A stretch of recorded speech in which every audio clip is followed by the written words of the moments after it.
कि आप पुरुष हैं या महिला हैं, तो आप ये चाहेंगे कि पुरुष और महिलाओं के बीच भेदभाव ना हो। अगर आपको ये नहीं मालूम है कि शायद आप ट्रांसजेंडर हो, तो आप ये चाहेंगे कि उस समाज में ट्रांसजेंडर्स के खिलाफ कोई भी भेदभाव ना हो। अगर आपको ये नहीं मालूम कि आप मुसलमान होंगे या हिंदू या सिख या ईसाई, तो आप ये भी चाहेंगे कि उस समाज में धर्म के ऊपर भेदभाव ना हो। अगर आपको ये नहीं मालूम कि आप अमीर होंगे या गरीब, तो आप ये चाहेंगे कि सभी को बराबर सुविधाएं मिलें अपना जीवन शुरू करने के लिए, खाना, भोजन, चिकित्सा, जल, सुरक्षा, ऐसी चीज। तो ये समझ है। एक तो गरीब अपनी गरीबी के लिए खुद जिम्मेदार नहीं, उसके लिए हम जिम्मेदार हैं।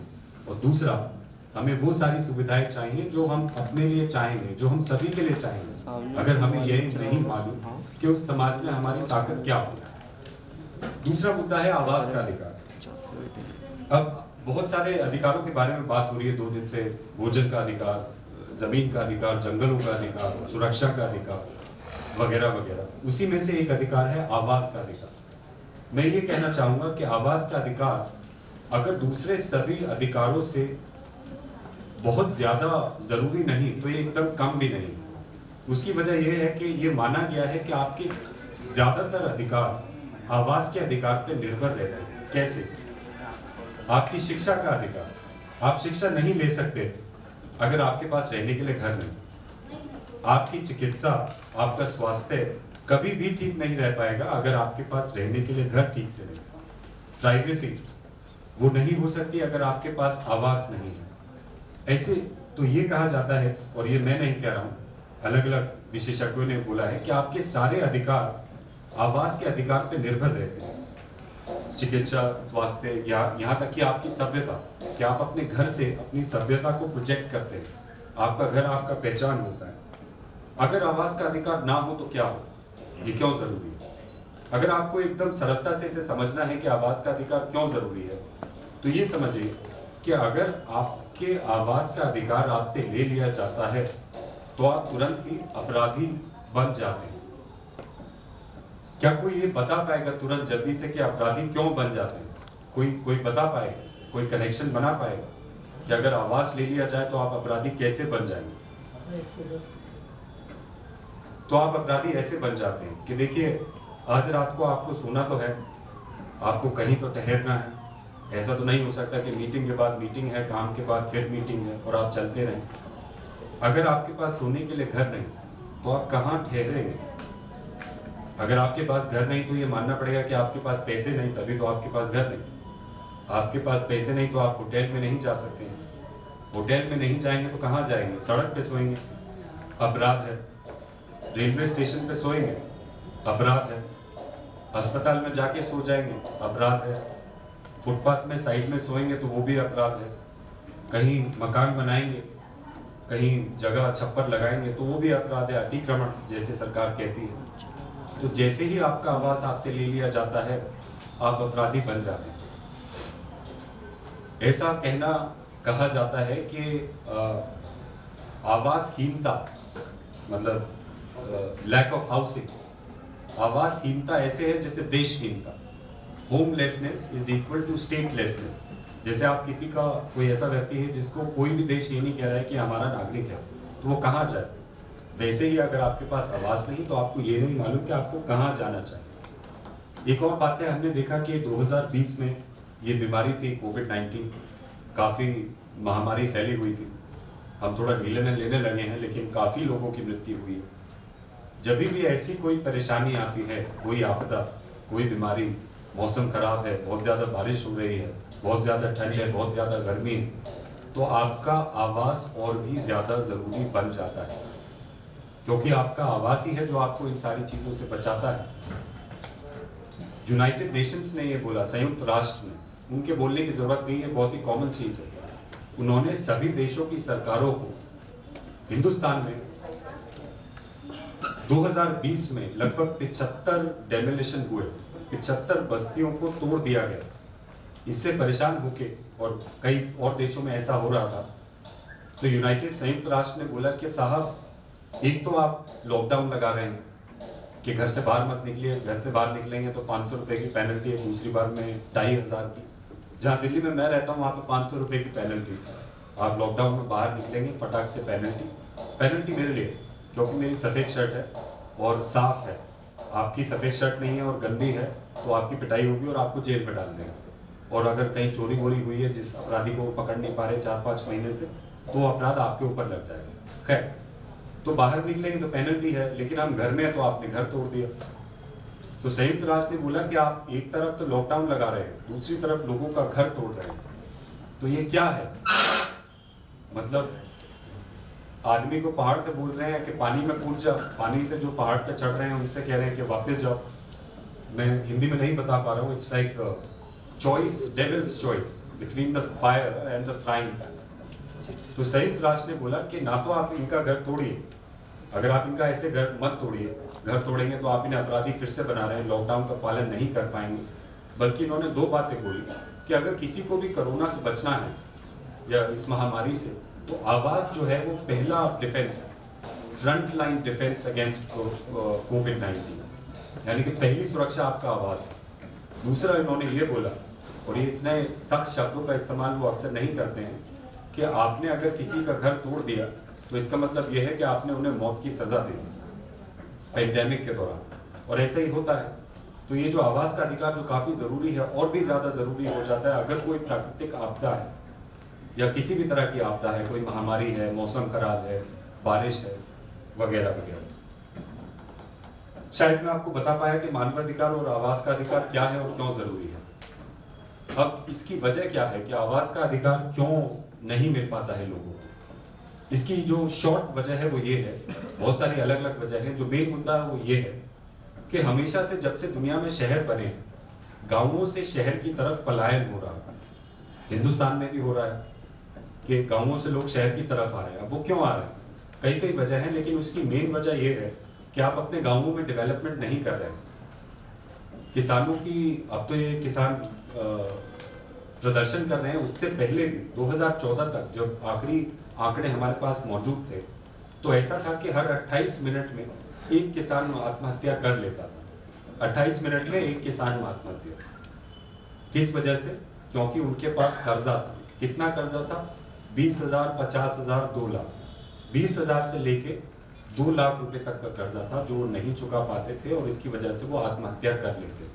तो आप समझ सकते हैं कि 20,000 रुपए के लिए जो आत्महत्या कर रहा है तो उनकी हालत क्या ही होगी, कितनी ही बुरी उनकी हालत होगी। ये आंकड़े 2014 के बाद के हमारे पास आंकड़े नहीं, क्योंकि सरकार ने आंकड़े निकालना बंद कर दिया। हमारे पास कोई वजह नहीं ये मानने की कि 2014 के बाद स्थिति और खराब नहीं हुई। खैर, तो अगर आप किसान हैं तो आपके पास 2 चीजें हैं कि या तो आप आत्महत्या कीजिए या आप शहर जाइए, और किसान दोनों करते हैं, आत्महत्या भी करते हैं, शहर भी जाते हैं। जब शहर में आते हैं, क्योंकि इतना पलायन होता है, तो शहर में नौकरी नहीं, शहर में उनके लिए रहने की जगह नहीं, तो अब नौकरी नहीं तो क्या करते हैं? वो स्ट्रीट वेंडिंग करते हैं कि भाई आप नौकरी नहीं देंगे मुझे तो मैं अपने लिए नौकरी खुद बनाऊंगा, सामान खरीदूंगा, 2 रुपए का और 2.5 रुपए का बेचूंगा। ठीक है, घर नहीं, अगर आप घर नहीं देंगे तो मैं अपने लिए झुग्गी बस्ती बनाऊंगा। कैसे बनाऊंगा? शहर का वो हिस्सा ढूंढूंगा जो सबसे खराब हो, गंदा हो, जिसपे कोई ध्यान नहीं देता है, जिसपे कोई, मतलब राजभवन के आगे तो झुग्गी नहीं बना पाएंगे ना आप, रोजाना इंस्पेक्शन होता है। किसी कूड़े के ढेर के पास वहां पे घर लगा लिया, धीरे धीरे धीरे धीरे और लोग आए, उन्होंने भी वहां पे अपना घर लगा लिया, और ऐसे एक झुग्गी बनती। तो झुग्गी और आवास और स्ट्रीट वेंडिंग की जो समस्या है, उसका मेन मुद्दा ये है कि आप शहरों में सारा इन्वेस्टमेंट कर रहे हैं और गांवों को आपने भुला दिया है। वहाँ पे कोई सुविधा नहीं, आपकी पॉलिसीज इतनी खराब है कि किसान परेशान। यही फ्रेम चलेगा। मतलब पिछले 150-200 सालों में भी कोई सीरियस काम नहीं हुआ है, कोई सीरियस इन्वेस्टमेंट नहीं हुआ है खेती को लेके। 70% किसान हैं, 60% किसान आज की डेट में भी बारिश पे निर्भर हैं सिंचाई के लिए।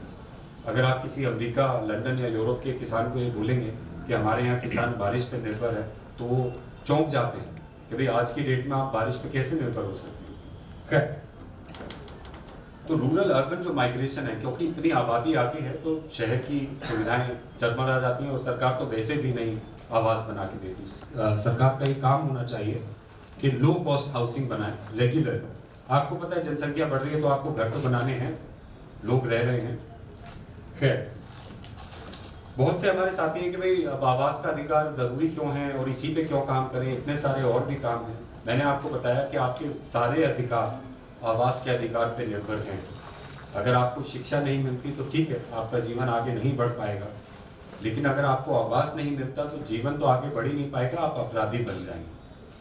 जो पॉलिटिकल आर्गुमेंट है, राजनीतिक सवाल, कि आप ये देखेंगे एक्टिविस्ट से छत्तीसगढ़, झारखंड, मध्य प्रदेश के सीनियर एक्टिविस्ट कि भाई आवास का अधिकार ज़रूरी है, लेकिन पहले हमें सामाजिक बदलाव लाना है, सोशल चेंज लाना है। तो आप ये जान लीजिए कि जो सामाजिक बदलाव है वो मध्यम वर्ग से नहीं आता, वो जो कार्यशील वर्ग होता है, वर्किंग क्लास, उसी से आता है।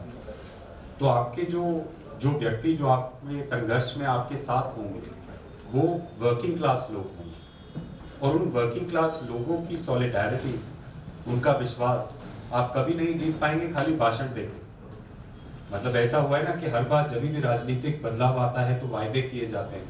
अंग्रेजों से लड़ते हैं तो बोला कि भाई अंग्रेजों की वजह से सारी परेशानियां हैं, आगे अगर आप हमारे साथ देंगे तो नए देश में आपको सारी सुविधाएं मिलेंगी। लेकिन नहीं मिली इतनी सुविधाएं, जो उच्च वर्ग था उसी ने अपने लिए सारी सुविधाएं ली। तो इसलिए अगर आपको, क्योंकि आपकी क्रांति, आपका सामाजिक बदलाव वर्किंग क्लास से आने वाला है, तो आप वर्किंग क्लास को तभी अपने साथ मिला पाएंगे जब आप उन्हें दिखा पाएंगे कि आपका काम, आपके संघर्ष से उनका जीवन बेहतर हो रहा है, और लगातार। और ये नहीं कि पहले 10 साल आप हमारे साथ संघर्ष कीजिए और फिर हम राजनीतिक बदलाव लाएंगे। आप उनसे बोलिए देखिए आपके लिए संघर्ष कर रहे हैं। तो ये लोग जो स्ट्रीट वेंडिंग करते हैं और झुग्गियों में रहते हैं, आपका काडर यही है। अगर जो आपके साथ खड़े होने वाला है वो यही है, मध्यम वर्गीय लोग नहीं। तो इसलिए आपको इन्हीं का ख्याल रखना है, इन्हीं के साथ काम करना है, और यही लोग बदलाव लाएंगे।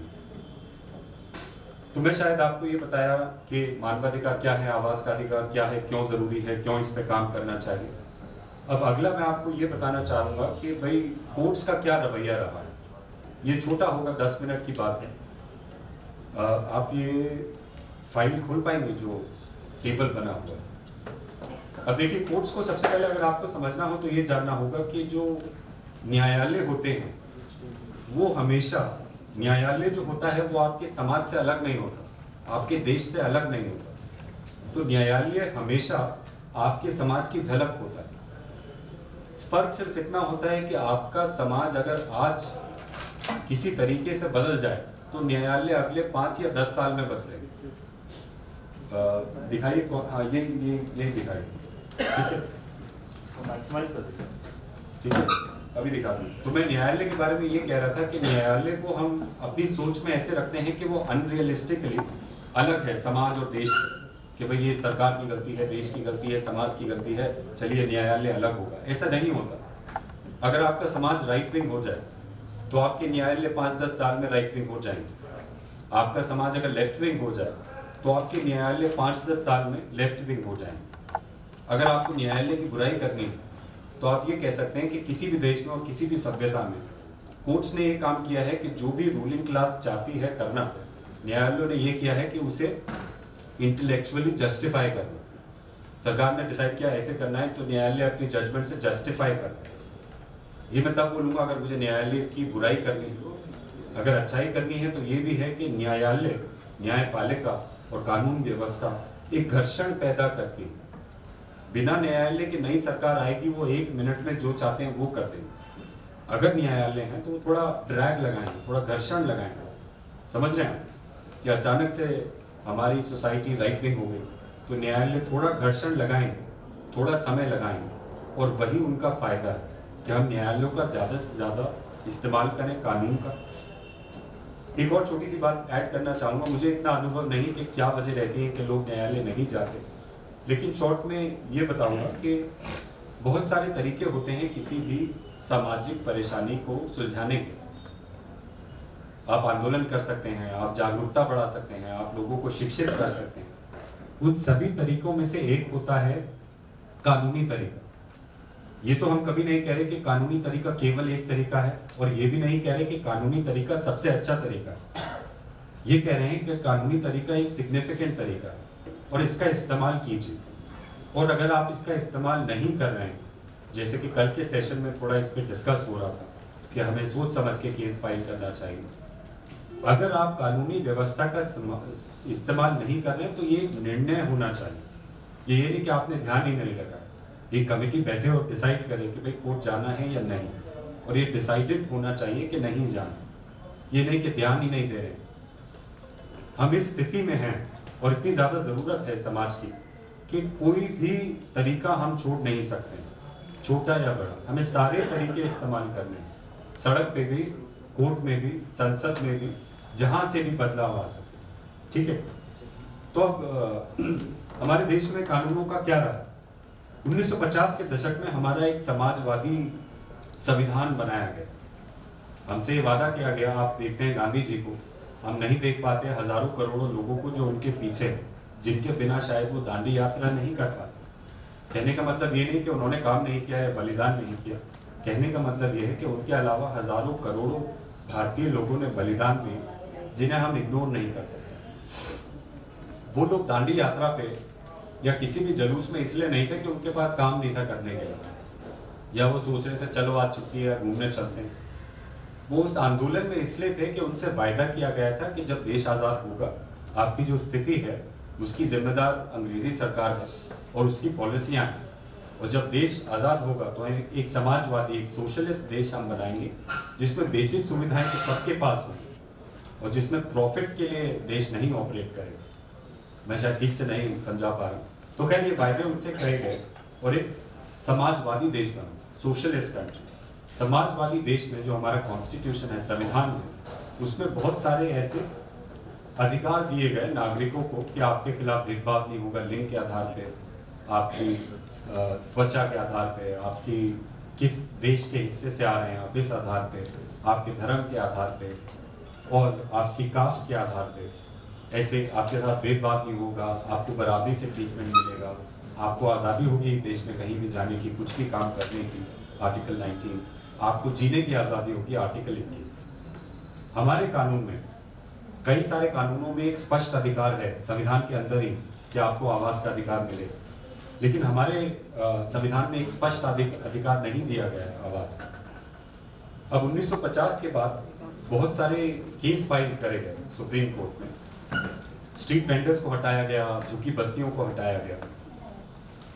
अब जब उन्हें हटाया गया तो बार बार लोगों ने केस दाखिल करे सुप्रीम कोर्ट में और हाई कोर्ट्स में कि देखिए क्या कर रहे हैं आप, हमारा तो अधिकार है कोई भी व्यवसाय करने का, तो अगर मैंने रेडी पटरी लगा रखी है तो क्यों हमें हटाया जा रहा है? मेरा अधिकार है आर्टिकल 21 का, ये कहा गया कोर्ट से कि अगर मुझे जीने का अधिकार है तो इसका मतलब ये तो नहीं है कि मेरी सिर्फ सांस चलती रहे। जीने का अधिकार ये होना चाहिए कि जो एक जैसे मनुष्य जीते हैं वैसे जीना चाहिए। तो ऐसे बहुत सारे केस फाइल हुए कोर्ट्स में। जब आप देखते हैं तो कोर्ट्स का जो जजमेंट है वो एकदम से नहीं आता है। कोर्ट्स में अक्सर ये नहीं होता कि एक दिन कोर्ट ने डिसाइड किया कि आज से ये अधिकार होना चाहिए और दे दिया। बार बार केस फाइल किए जाते हैं, बार बार। तो कोर्ट्स का जो राइट करने का तरीका होता है, आपको अधिकार करने का तरीका, देने का तरीका, वो इंक्रीमेंटल होता है कि पहली बार केस आया तो कोर्ट ने बोला हाँ विचार करेंगे, दूसरी बार आया तो सरकार को कुछ करना चाहिए, पहली बार तो डिसमिस कर दी, दूसरी बार आया कि भाई आवास का और व्यवसाय का अधिकार दो आप हमें, तो बोला हाँ बात में कुछ दम तो है लेकिन देखिए सरकार का काम है ये सब करना। तीसरी बार केस आया तो बोला हाँ बात में दम है, सरकार का काम है सब कुछ करना और सरकार को कुछ करना चाहिए, ठीक है। चौथी बार आया तो बोला कि भाई ये आपका मौलिक अधिकार है और सरकार को इस पर जरूर कुछ करना चाहिए, ठीक है। चौथी बार आया तो बोला हाँ सरकार को ऐसा करना चाहिए, कानून बनाना चाहिए अगले 5 साल में। उसके बाद आया तो एकदम कड़क जजमेंट कि भाई ये अधिकार है हमारे नागरिकों का और दीजिए उन्हें, ठीक है। तो धीरे धीरे धीरे धीरे आपका अधिकार बढ़ता जा रहा है। तो अब सुप्रीम कोर्ट की क्या हालत हुई, आप ये जो देख रहे हैं जो आपकी स्क्रीन पे है, ये एक लिस्ट है उन सारे फैसलों की जो सुप्रीम कोर्ट ने और कुछ चुनिंदा हाई कोर्ट्स ने दिए हैं आवास के अधिकार को लेकर कि आवास का अधिकार कैसा है। जो पहली जजमेंट आप देख रहे हैं नंबर 1, आप देख पा रहे होंगे, इसमें ये जजमेंट इस बात के ऊपर थी कि किसी को अरेस्ट कर लिया था और अरेस्ट नहीं करना था, गिरफ्तारी कर ली थी किसी साहब की और गिरफ्तारी नहीं करनी। तो उस पर सुप्रीम कोर्ट बोल रहा है कि भाई अगर आपको जीने का अधिकार है तो मनुष्यों की तरह जीने का अधिकार है, इसका मतलब ये आप बिना किसी उसके अरेस्ट नहीं कर सकते। और उसमें एकदम पासिंग रेफरेंस, मतलब बात कुछ और चल रही थी, कहते कहते कहते ये भी कह दिया कि देखिए मनुष्यों को बेसिक अधिकार मिलने चाहिए, रोटी कपड़ा मकान, ठीक है। अब बोल दिया सुप्रीम कोर्ट ने। अब जो हमारे एडवोकेट्स और एक्टिविस्ट थे उन्होंने वो बात पकड़ ली कि भाई एक अमीर आदमी जो स्मगलिंग का जिस पर आरोप था, जो गिरफ्तार हो गया था, अब उसके केस में आपने ये बोला कि आवाज़ का अधिकार है, तो आप दीजिए, आपके कहने का क्या मतलब था, ठीक है। बंद हो गया। That blue thing on the left, just move that. तो आप देखेंगे इसके बाद इसे आप स्क्रॉल करना शुरू कीजिए। रुकिए, तो काफ़ी सारे जजमेंट आए बीच में कि हाँ आवाज़ का अधिकार होना चाहिए। ओल्गा तेलिस नाम का एक बड़ा जजमेंट आया 1980 के दशक में, जिसमें सुप्रीम कोर्ट ने ये बोला कि आवाज़ का अधिकार एक फंडामेंटल राइट है, मूल अधिकार कहते हैं फंडामेंटल राइट, एक मूल अधिकार है संविधान के अंदर। और व्यवसाय का अधिकार, इस केस में क्या था कि रेडी पटरी की सड़क के किनारे दुकानें लगा रखी थी लोगों ने, वो वहीं बेचते थे और वहीं रहते थे। तो म्यूनसिपैलिटी ने बोला कि आप यहाँ से हटिए, आपको यहाँ से निकाला गया है। तो सुप्रीम कोर्ट ने बोला कि इन्हें आवास का भी अधिकार है और व्यवसाय का भी अधिकार है, और कई पेजों की जजमेंट दी गई जिसमें बहुत अच्छी अच्छी बातें करी गई। लेकिन अंत में सुप्रीम कोर्ट ने ये बोल दिया कि देखिए सरकार को इस बारे में कुछ करना चाहिए। अब सरकार ऐसी तो है नहीं कि उन्हें पता नहीं क्या है क्या नहीं, वो तो एकदम सीधे हैं, जब तक आप उन्हें एकदम सख्त ऑर्डर नहीं देंगे सरकार कभी कुछ नहीं करेगी। अक्सर ऐसे ऑर्डर आते हैं कि रिप्रेजेंटेशन दे दीजिए सरकार को, उसका मतलब डिसमिसल है। तो इस जजमेंट के बाद इसे ये माना गया कई दशकों तक कि आवास और व्यवसाय के अधिकार पे काफ़ी अच्छी जजमेंट है, और अभी भी अगर आपको समझना है आवास का अधिकार क्या होता है तो आप इसे पढ़ सकते हैं। लेकिन जिन लोगों के जो इसमें इन्वॉल्व थे उन्हें इविक्ट कर दिया गया, उन्हें कोई रिलीफ नहीं मिली। लेकिन इस जजमेंट का महत्व ये है कि सुप्रीम कोर्ट ने ये मान लिया कि फंडामेंटल राइट। अब आगे बढ़िए, अब धीरे धीरे ये बढ़ते रहिए, ये जजमेंट आते गए और सुप्रीम कोर्ट कहता गया। आगे की कई जजमेंट में, जैसे नंबर 12 अहमदाबाद म्यूनिसिपल कॉर्पोरेशन, इसमें सुप्रीम कोर्ट ने बोला कि भाई 10 साल से अगर लोग रह रहे हैं तो आपको इनका पुनर्वास करना है, ठीक है। आगे बढ़िए, फिर धीरे धीरे और जजमेंट आती गई और कई बार सुप्रीम कोर्ट ने कहा कि भाई इनका पुनर्वास कीजिए, और लोगों का पुनर्वास हो गया। सुदामा सिंह नाम की एक जजमेंट है, रुकिए, ये जो जजमेंट है ये दिल्ली हाई कोर्ट की है, लेकिन अगर आपको समझना है तो आप इस जजमेंट को पढ़ेंगे तो ये सब कुछ समझा दे। दिल्ली हाई कोर्ट में दिल्ली में उजड़ी हुई बस्ती के लिए जजमेंट दिया और बोला आप इनका ठीक से सर्वे कीजिए, आप इन्हें हटा नहीं सकते, आप इन्हें निकाल नहीं सकते, और इनका पुनर्वास कीजिए और लोगों का पुनर्वास हो गया। आगे बढ़िए, अजय माकड़े जो केस हमने किया 2019 में, इस केस में बहुत ही कैटेगोरिकली, मतलब इसे कहा जाता है कि ये गीता है, आवाज का अधिकार समझना है तो ये गीता है। ये तीनों केस अगर आप पढ़ लेंगे तो आपको आवाज का अधिकार एकदम क्लियर हो जाएगा। अब इन सारे केसों का निष्कर्ष क्या है? इन सारे केसों का निष्कर्ष है 3 सिद्धांत। एक ये कि अगर सरकारी जमीन पे लोगों ने अपना घर बना लिया है और वो वहां पे रह रहे हैं, तो आप उन्हें तब तक वहां से नहीं निकालेंगे जब तक आपको उस जमीन की किसी सामाजिक कार्य के लिए जरूरत ना हो, पहली बात। दूसरी बात, अगर आपको उस जमीन की सामाजिक कार्य के लिए जरूरत है और आपको वहां से निकालना है तो आप उनका पुनर्वास करेंगे। तीसरी बात, अगर आप पुनर्वास करेंगे तो आपको उनका पुनर्वास सबसे नजदीक करना है, क्योंकि जहां वो रहते हैं वहां पे वो आसपास काम करते होंगे। ये नहीं कि आपने 40 किलोमीटर दूर भेज दिया, जैसे कि तमिलनाडु का एक केस है जो हम फाइल करने वाले हैं। सरकार ने बोला हाँ ठीक है पुनर्वास कर रहे हैं आपका, और 40 किलोमीटर दूर भेज दें, उससे बेहतर मतलब क्या उसका फायदा है, ठीक है। तो 3 सिद्धांत सिंपल, सरकारी जमीन पे अगर लोग रह रहे हैं तो मत निकालो जब तक जमीन की जरूरत नहीं, पब्लिक पर्पस के लिए। दूसरी बात, निकालो तो पुनर्वास करो। तीसरी बात, पुनर्वास करो तो सबसे पास में करो। तो 3 सिद्धांत, ठीक है। तो ये आवास का अधिकार हो गया। अब आगे बढ़िए। अब एक छोटी सी बात ये जानना चाहूंगा कि स्ट्रीट वेंडिंग, मैंने आपको ये बता दिया कि ये क्या वजह है स्ट्रीट वेंडिंग की।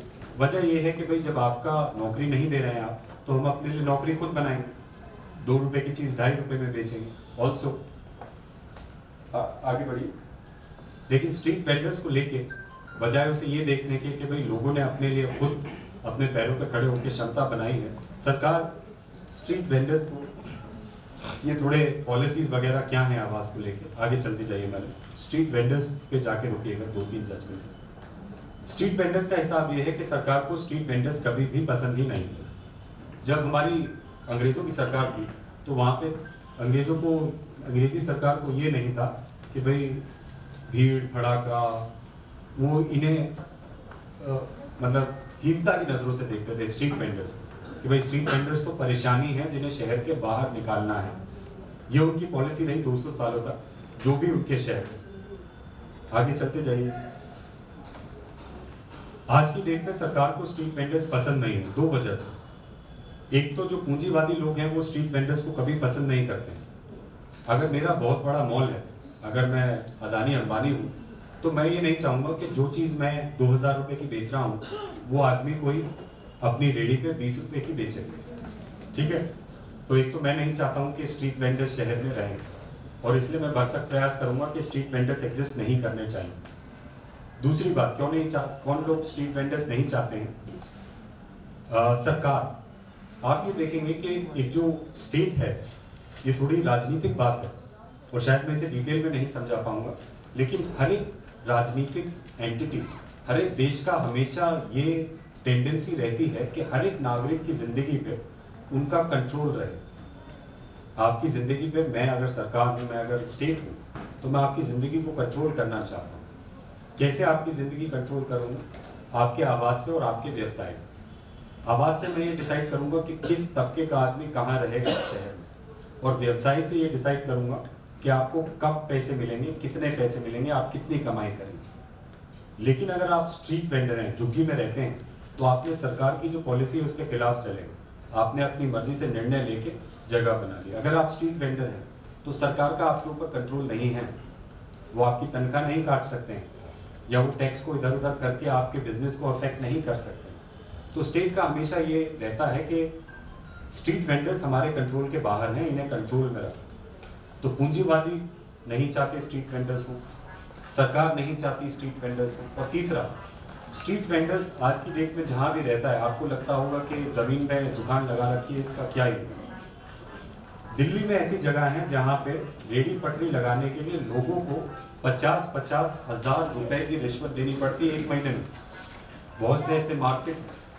तो स्ट्रीट वेंडिंग का जो ये काले धन का कारोबार है, ये हज़ारों करोड़ों रुपए का है। तो सरकार के नुमाइंदे और बहुत सारे प्लेयर जो इससे कमाते हैं, वो चाहते हैं कि स्ट्रीट वेंडिंग एक ऐसी ही चीज़ रहे कि जिसे तुच्छ समझा जाए, जिसे दबाया जाए ऑफिशियली, और अनऑफिशियली तो हम अलाउ करेंगे और रिश्वत मिलेगी, क्योंकि अगर इसे ऑफिशियल कर दिया स्ट्रीट वेंडिंग को, तो हमारी रिश्वत बंद हो जाएगी। दूसरा ऐसा उदाहरण है सेक्स वर्क।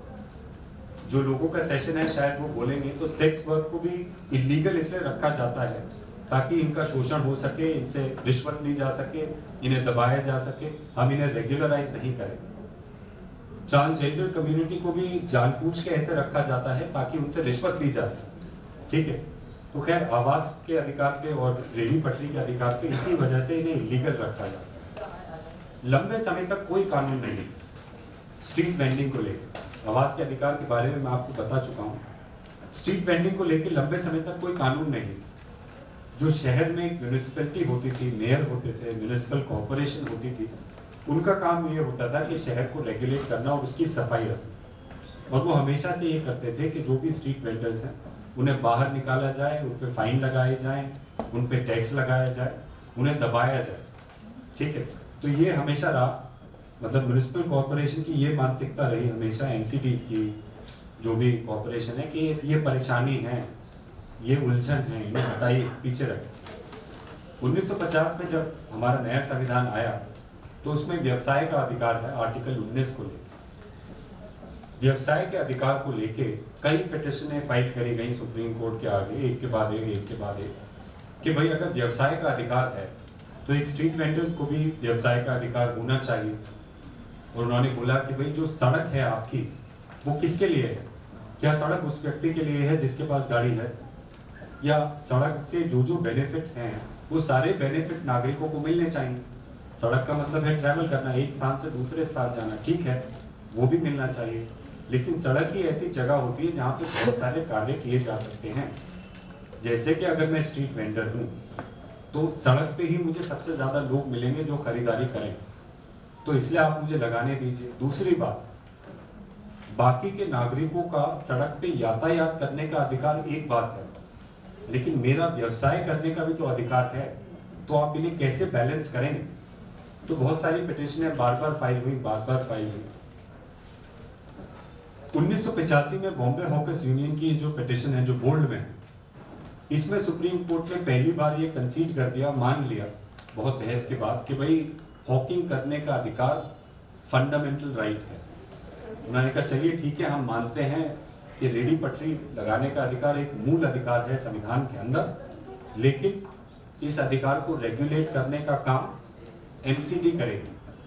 ठीक है, तो ये मतलब ऐसा हुआ कि साहब आपने माना कि इस जगह पे चोरी नहीं होनी चाहिए, लेकिन आप जो चोरी करते हैं आपने उन्हें ही सिपाही बना के वहाँ खड़ा कर दिया, क्योंकि म्यूनिसिपल कॉर्पोरेशन रेगुलेट तो 250 साल से कर रही अंग्रेजी वक्त से, और वो तो ऐसे रेगुलेट करती है कि जाओ यहाँ से, दफा हो जाओ, बाहर निकलो।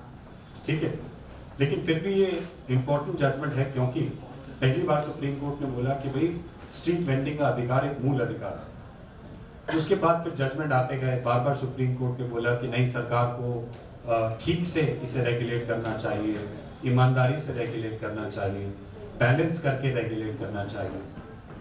दूसरा सबसे बड़ा जो जजमेंट है वो सिर्फ 2010 में आया, गेंदाराम।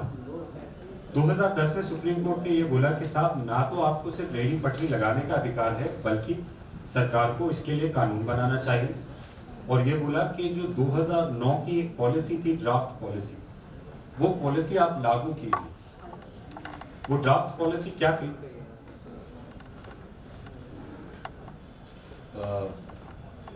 ड्राफ्ट पॉलिसी ये थी कि पहली बार उन्होंने ना तो सिर्फ ये कहा कि आपको रेडी पटरी लगाने का अधिकार है, बल्कि उन्होंने ये बताया कि जो अधिकार है रेडी पटरी लगाने का, इसे कौन रेगुलेट करे।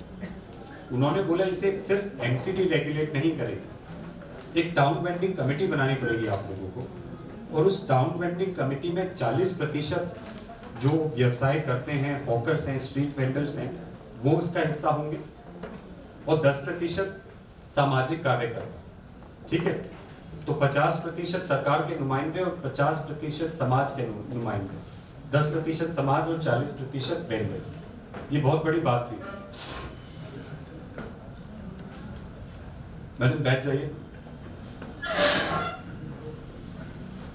तो ये बहुत बड़ी बात थी। कैसे बड़ी बात थी कि सरकार ने कोर्ट ने पहली बार ये बोला कि जो रेडी पटरी का अधिकार है ये एमसीडी को रेगुलेट नहीं करना, इसमें जो लोग काम करते हैं, जो इससे अफेक्टेड हैं, स्ट्रीट वेंडर्स, वो खुद रेगुलेट करेंगे। From being a municipal regulated profession it became a self regulated profession. ये बड़ी बात थी। ठीक है, जैसे ऐसा बोल दिया जाए कि किसानों पे जो पॉलिसी लागू होंगी वो 50% क्या पॉलिसी है वो किसान डिसाइड करें, तो सेल्फ रेगुलेटेड बात हो गई ना। बहुत ही बड़ा कदम था। 2010 में सुप्रीम कोर्ट ने ये कर दिया और मामला बदल गया। 2010 के बाद 2014 में सुप्रीम कोर्ट ने दूसरा जजमेंट दिया, और इस बार सुप्रीम कोर्ट ने ये बोला कि भाई ये जो पॉलिसी है 2009 की ड्राफ्ट पॉलिसी, जिसमें 40% वेंडर्स होंगे, 10% सामाजिक कार्यकर्ता, उसे आप 6 महीने के अंदर अंदर लागू कीजिए। 1 महीने में नोटिफिकेशन दो, 1 महीने में टीवीसी बनाओ, 1 महीने में ये करो, 6 महीने के अंदर आप रेगुलेट कीजिए और सरकार कानून बनाए। ठीक है, अब क्या हो गया कि पॉलिसी जैसी रेगुलेट, जब ऑर्डर इतना सख्त आ गया तो सरकार पे प्रेशर है कि भाई अब तो ये बनाना है।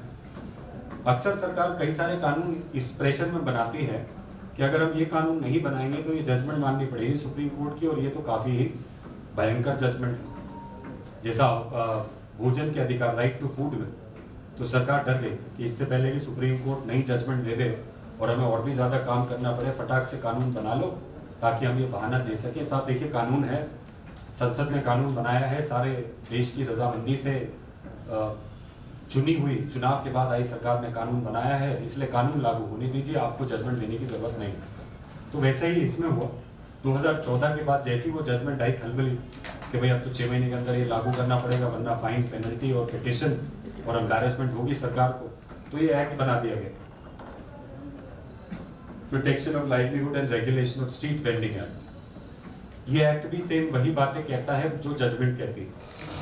तो एक्ट में सरकार ने क्या किया कि यही रोक दो भैया, सुप्रीम कोर्ट को कभी इससे ज्यादा इनका अधिकार ना बढ़ाते सुप्रीम कोर्ट, तो ये एक्ट आ गया। एक्ट भी सेम चीजें कहता है संक्षिप्त में कि आपको जो स्ट्रीट वेंडिंग कौन रेगुलेट करेगा, टीवीसी, जिसमें 40% स्ट्रीट वेंडर होंगे, 10% एनजीओ, सामाजिक कार्यकर्ता और सामाजिक संस्था, 50% सरकार के नुमाइंदे, म्यूनिसिपैलिटी वाले, पुलिस वाले, लोकल एडमिनिस्ट्रेशन, स्टेट गवर्नमेंट वगैरह वगैरह। ठीक है, तो ये सारे जो कागजात हैं, ये 150-200 पेज होंगे लगभग। अगर ये आप पढ़ लें तो स्ट्रीट वेंडिंग क्या है, कैसे शुरू हुई, क्या कानून है, कोर्ट क्या कहता है, सरकार ने क्या किया, सब खत्म स्ट्रीट वेंडिंग। 4-5 जजमेंट में राइट टू हाउसिंग खत्म, 4-5 जजमेंट में स्ट्रीट वेंडिंग। ठीक है, अब कानून तो आ गया है लेकिन उसका इम्प्लीमेंटेशन बहुत खराब है। स्ट्रीट वेंडिंग एक्ट के खिलाफ कौन कौन है? बड़े बड़े कॉर्पोरेशन जो नहीं चाहते वो एक्ट इम्प्लीमेंट हो, क्योंकि एक्ट इम्प्लीमेंट करेंगे तो उनका मुनाफा घट जाएगा। एक्ट इम्प्लीमेंट करेंगे तो अपने संस्था में, अपनी फैक्ट्री में काम करने वाले लोगों को नौकरी से नहीं निकाल पाएंगे। क्यों? क्योंकि मैंने निर्मल जी को अगर नौकरी से निकाला, निर्मल जी रेडी लगा लेंगे, निर्मल जी का शोषण नहीं कर पाऊंगा ना। तो ये स्ट्रीट वेंडिंग खत्म करनी है। निर्मल जी के पास खाना खाने के लिए कोई और रास्ता नहीं होना चाहिए।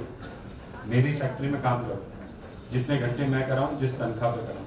ठीक है, और इसके खिलाफ कौन है? सरकार। और इसके खिलाफ कौन है? उच्च वर्ग की मानसिकता कि स्ट्रीट वेंडिंग तो खराब चीज है, देखने में अच्छे नहीं लगते, मैं तो खरीदता नहीं स्ट्रीट वेंडर से, मैं तो मॉल से खरीदता हूँ।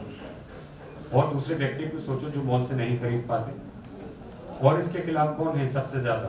वो सभी लोग जो इससे मुनाफा कमा रहे हैं एक्ट आने से पहले। वो जो करोड़ों अरबों की इकोनॉमी चल रही है, जो घूसखोरी चल रही है, लोकल ऑफिसर, लोकल पुलिस वाले, सबको नहीं कह रहे हम, लेकिन जो घूस लेते हैं स्ट्रीट वेंडर से, आप किसी से भी जाके पूछ लेना, कोई ऐसा स्ट्रीट वेंडर आपको मिलेगा नहीं इंदौर पे जो घूस नहीं देता हो, छोटी या बड़ी। अगर बहुत ही कम जगह पे है तो कम से कम 4 फ्री में जूस के गिलास तो पकड़ाए गए। ठीक है, तो थोड़ा मैंने लंबी बात कर दी, लेकिन मैं उम्मीद करता हूँ कि आप मानवाधिकार, आवास का अधिकार, स्ट्रीट वेंडिंग का अधिकार क्या है, क्यों इसका हनन होता है, इसके बारे में समझ पाएंगे। ठीक है, अब जो अगला सेशन है हमारा, आप कुछ कहना चाहते हैं? हाँ, सेशन अभी जो समय कम है तो फिर और भी ठीक है, आप थोड़ा फिक्र मत समय, नहीं फिक्र नहीं, पर सुनिए, सबको समय समय में बोलना पड़ेगा, तो अभी फिर एक सेशन को और भी पहले बुलाया। ठीक है, संक्षिप्त में बताइए कि टाइम का कंट्रोल करें। बैठे करवाइए ना। ठीक है साहब, तो ये सेशन थोड़ा लंबा हो गया लेकिन आपको हमने समझा दी। ठीक है, अब हम आगे क्या करने वाले हैं अपने सेशन में? सिंपल चीज, यहाँ पे हमारे कम्युनिटी एक्टिविस्ट आएंगे और वो ये बोलेंगे कि भाई आपने भाषण तो दे दिया, ज्ञान बांट दिया, एक्सपर्ट गाइडेंस दे दी, ये दे दी, वो दे दी। अब वो आके ये बताएंगे कि हमारी बस्ती में ये परेशानी है। ठीक है, और इस परेशानी का ये है। उसके बाद हम ये कोशिश करेंगे कि 5 मिनट में हमारे सामाजिक कार्यकर्ता आनंद लखन जी आएंगे और कहेंगे कि इस परेशानी को सुलझाने के लिए ये कर सकते। ठीक है, तो अगला जो सेशन है वो ये है, परेशानी क्या है और सुलझाना कैसे। ठीक है, तो अभी जो हमारे अगले स्पीकर है आनंद जी, डॉली जी को बुलाएं। आइए डॉली जी।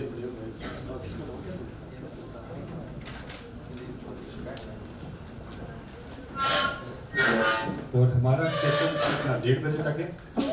1:30 बजे तक है निर्मल जी? 1 बजे। 1 बजे, ठीक है साहब, इसे जल्दी खत्म करने की कोशिश करेंगे 1:15 तक। ठीक है डॉली जी, उनको बताइए खाली केस के बारे में। तो डॉली जी आपको क्या बताना है? आपको ये कहना है, आपको हमसे थोड़ी लड़ाई करनी है। ऐसा कहना है कि भाई भाषण तो ठीक है, समझ आ दिया, ये दिया, हमारे यहाँ पे ये परेशानी है, ऐसे हो गया, ऐसे हो गया, ऐसे हो गया। अब आप बताइए क्या इसमें मदद कर सकते हैं। ठीक है,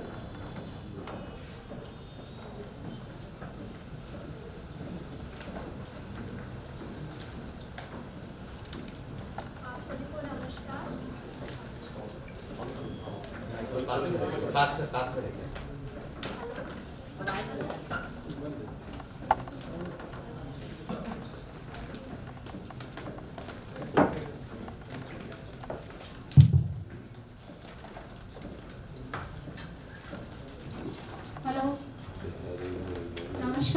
जिंदाबाद। जिंदाबाद। मैं पूरी टेकरी से डॉली वर्मा और मेरे साथ में विद्या आंटी भी आई हुई है। जैसा कि आनंद जी ने तो 50-60% बता ही दिया है पूरी टेकरी के पर क्या हुआ आवास को लेकर। हमारी पूरी टेकरी पर उस समय 5-7 मकान ही थे, मतलब पहले जब वहाँ जंगल था सब, और उसके बाद फिर धीरे धीरे वहाँ पे आते गए। जैसे कबीर जी ने बोला कि जैसे जमीन ढूंढते हैं लोग रहने के लिए, वो वैसे वहाँ पे आए, फिर रहने लगे। पंचायत से काम होता रहा, मतलब 20-25-30 साल हो गए सबको रहते हुए। वहाँ पे मीटर की भी सुविधा उपलब्ध कराई गई, पानी और बस सड़कें नहीं बनी थी। बाकी लोगों ने मकान कुटी लेकर पंचायत से, उस कुटी का जो पैसा आता था उससे भी उन्होंने मकान बनाए। और उसके बाद फिर धीरे धीरे माइक्रो फाइनेंस कंपनियां आई, उनसे लोन लेकर किश्तों में अपने मकान अपने सुविधा अनुसार बनाए। और वहाँ पे सभी मिस्त्री, ज़्यादातर मिस्त्री वर्ग से लोग रहते थे, और जो लेडीज हैं वो बंगलों पे काम करने जाती हैं। इस तरीके से वहाँ पे मकान बनाए। करीबन 1.5 से लेके 2 लाख 3 लाख तक का खर्चा उन्होंने खुद अपने बलबूते पे किया, और अपने सुविधा अनुसार मकान अपना खुद का खड़ा किया। तो मैं ये कहना चाहती हूँ कि सरकार ने ऐसा उनके साथ क्यों किया। उस समय हमारे जो नेता थे वो भी नहीं आए, उनको खूब फोन लगाया, नहीं आए। और जब 2016 में 14 में जो ये चुनाव हुआ नगर निगम का, जब हमारा नगर निगम लगी, तो 2016 में उन्होंने वो जो आनंद जी ने बोला था 88 लाख, हमने RTI लगाई थी तो 61 लाख के टॉयलेट थे, 350 टॉयलेट थे। उन्होंने 2016 में नवंबर-दिसंबर के करीबन 1360 रुपए की रसीद किसी से ली और किसी से नहीं ली, किसी से 60 रुपए की ली। ऐसा करके उन्होंने मतलब टॉयलेट्स खड़े किए, और दिसंबर जनवरी के करीबन उन्होंने सर्वे भी हो गया कि भाई आपको मकान दिए जाएंगे। तो हम लोगों ने कहा कि हमारे मकान तो है, बस ये है कि आप छत पक्की करने का पैसा उपलब्ध करा दीजिए। तो हमारा सर्वे हमने सबसे लास्ट में करवाया, वो भी हम बच गए थे, लेकिन बहुत से लोगों का मोबाइल पे सर्वे किया था ऐसा उनको बोल के, और पूरी सच्चाई नहीं बताई। हम लोगों ने खूब पूछने की कोशिश की, और जो ये टॉयलेट्स थे जब मकान टूटने का चला तो वो JCB वगैरह भी जलाने का वहाँ पे आंदोलन हुआ। फिर उस समय थोड़ा ठंडा हो गए, फिर वापस आए। फिर और हम लोगों ने अपर कलेक्टर जी भी आए, उनसे भी हमने बात की। हमने बोला अभी 10th सेशन चल रहा है, 12th सेशन चल रहा है बच्चों का, इस समय आप मकान तोड़ेंगे तो उनका क्या होगा, उनकी मानसिक स्थिति कैसी रहेगी। तो हमें क्या बोला कि आप मुजोरी करें, मतलब हम हमारे अधिकार की बात कर रहे तो हम मुजोरी कर रहे, क्यों? तो फिर हम हमारे पढ़े लिखे होने का मतलब क्या है? तो वहाँ पे पढ़े लिखे होने के नाते मुझे ऐसा लगा कि मैं जानती हूँ, मैं जो थोड़ा बहुत पहले सोशल स्टडी में, सोशोलॉजी में जो हमने मानव अधिकार कर्तव्य के बारे में पढ़ा था, उस नाते मैंने उनसे ये बहस की। तो उन्होंने मुझे ऐसा कहा, तो मुझे ऐसा लगा कि जो सरकारी पोस्ट पे जो लोग होते हैं वो एक आम इंसान से इस तरीके से बात करते हैं, तो क्या ये सही है? क्या हमारे संविधान में क्या ऐसा लिखा है कि आप आम नागरिक से इस तरीके से बात करेंगे? तो उन्होंने क्या समझ के हमसे इस तरीके से बात की। और आज भी जून पे हमारे यहाँ से जब कोई लेडीज या कोई भी अपनी परेशानी लेके जाता है तो जोन वाले उन्हें ठीक से जवाब नहीं देते।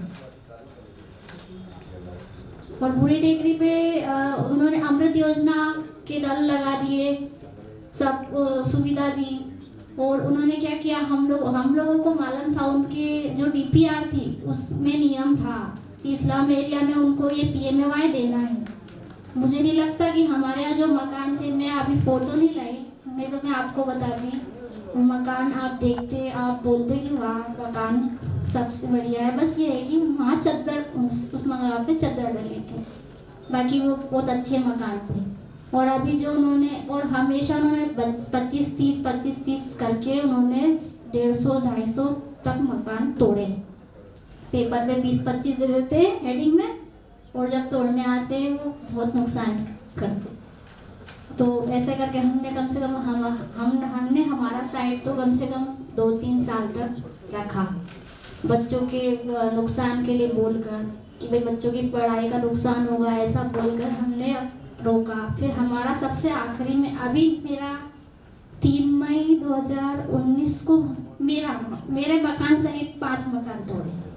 मतलब हम 5 मकान थे जो सबसे आखिरी में तोड़े गए।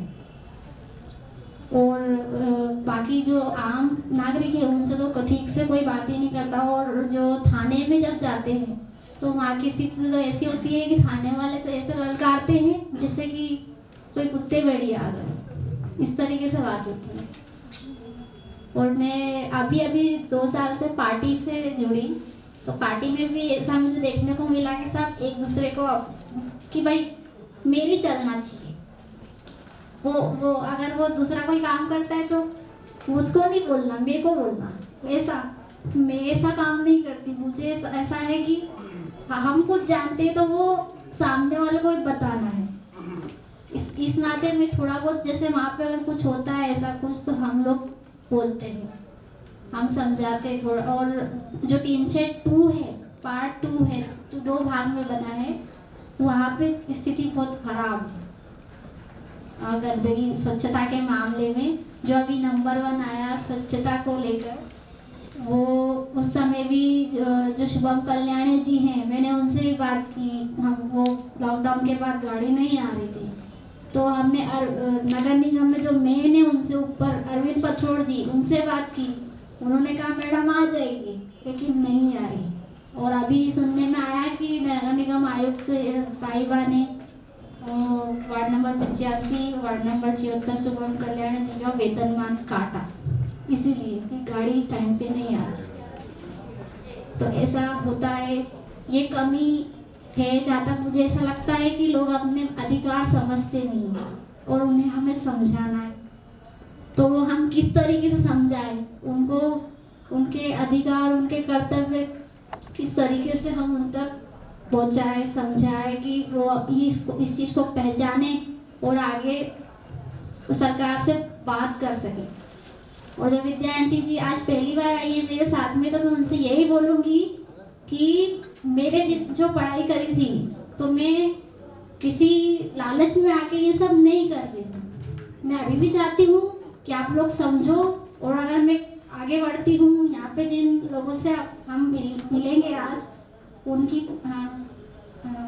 तो उनसे अगर हमें कुछ सीखने को मिलता है तो वो मैं हम हाथ तक पहुँचाना चाहूँगी। मैं इतना ही करना चाहूँगी टाइम को देखते हुए। धन्यवाद। असल में जो भूरी टेकरी का है उसको मैं 1 मिनट में बोलना चाहूँगा। इनके साथ एक बड़ी मेजर प्रॉब्लम है, इनको ट्रांजिट कैंप्स में शिफ्ट किया गया है और ट्रांजिट कैंप्स की हालत बहुत बुरी है, बहुत बुरी। जो शायद डॉली उसको ऐड करना चाह रही थी कि टॉयलेट्स की कंडीशन इतनी बुरी है, जो सरकारी स्ट्रक्चर है, सरकार के द्वारा बनाए हुए हैं, तो उसको लेकर हम आगे क्या काम कर सकते हैं उस पर बात होगी। दूसरा, इनको जो एक स्पार्क का मॉडल है मुंबई का, वो कोऑपरेटिव सोसाइटी का कि 20,000 रुपये देने के बाद ही आप शिफ्ट हो सकते हो, तो उसको लेकर एक मेजर प्रॉब्लम है कि कईयों के पास में वो पैसे नहीं है। अगर उनको पैसे नहीं मिलेंगे तो वो उन मकानों में शिफ्ट नहीं हो सकते हैं। ये 2 इनका एक मेजर परेशानी है कि ये कैसे तोड़ तो दिए गए हैं, लेकिन ये शिफ्ट कैसे होंगे। और तीसरा ये है कि जो डीपीआर में झोल है, जो डीपीआर पीएमएवाई का वहां पर है, उस पीएमएवाई में जितने यूनिट्स बताए गए हैं और जो बनाए जा रहे हैं उससे ज्यादा लोगों को तोड़ा गया है, तो फिर ऐसे लोगों को शिफ्ट कैसे करेंगे। तो इन 3 चीजों को लेके शायद हम लोग सॉल्यूशन के ऊपर बात करेंगे। अब मैं पवन भाई को बुलाना चाहूंगा कि पवन बारिया आए, और ये हीट इलेक्शन कैंपेन एक चला था 2018 में, वो उसके लिए काफी इन्होंने काम किया। आइए।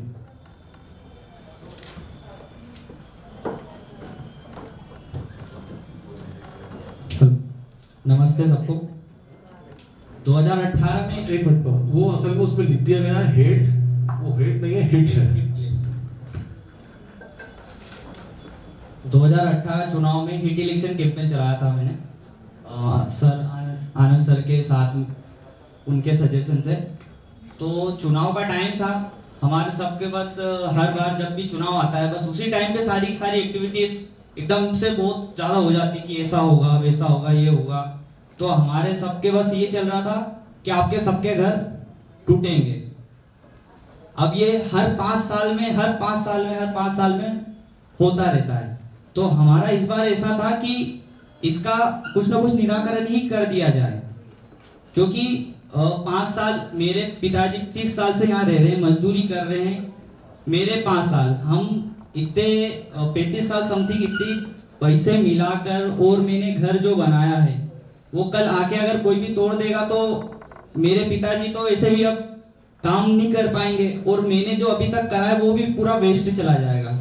तो इसलिए हमने सबसे मिलकर हेट इलेक्शन कैंपेन चलाया, जिसके अंदर जितने भी हमारी कॉलोनी के जो भी थे नेता, जो भी थे सारे उनको सबको बोल दिया गया कि आप अगर कोई भी अगर अपने यहाँ पे आता है, बड़े नेता जो भी हैं, हमारे यहाँ से 2 बड़े जो नेता जो लड़े थे, जीतू पटवारी जी और मधु वर्मा जी, तो दोनों से एक ही बात कर दी जाएगी कि हमारे पास सब है, हर चीज है, आप हमको कुछ मत दो, हमको जो चाहिए वो चीज हमें दो।